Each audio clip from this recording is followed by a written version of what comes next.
My dear brothers and sister, praise the lord.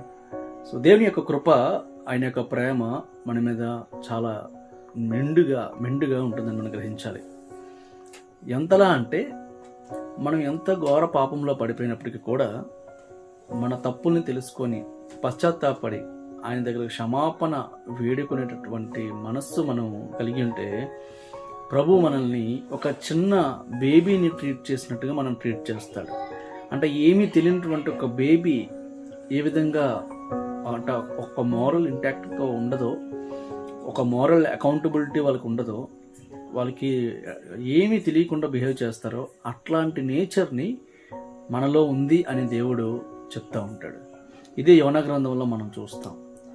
నేను రోజు నా పాపకి స్కూల్కి రెడీ చేస్తున్నప్పుడు ఒక 2 years బేబీ, తనకి లెఫ్ట్ ఫుట్ ఏదో రైట్ ఫుట్ ఏదో, ఏ ఫుట్కి ఏ చెప్పులు వేసుకోవాలో తెలియదు అనమాట, కన్ఫ్యూజ్ అయిపోతుంటుంది.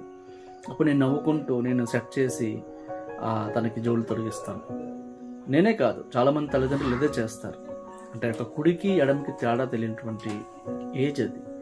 దేవుడు కూడా ఇదే మాట చెప్తున్నాడు యోనా గ్రంథంలో, నా ప్రజలు కుడి ఎడమ తెలియనటువంటి ఈ ప్రజలు, నినివే పట్టణస్థులు, వాళ్ళు మారుమనసు పొందితే ఈ మాట వాళ్ళ కోసం చెప్తున్నాడు. కనుక దేవుని దగ్గర క్షమాపణ వేడుకో, ఆయన కృపను పొందుకో.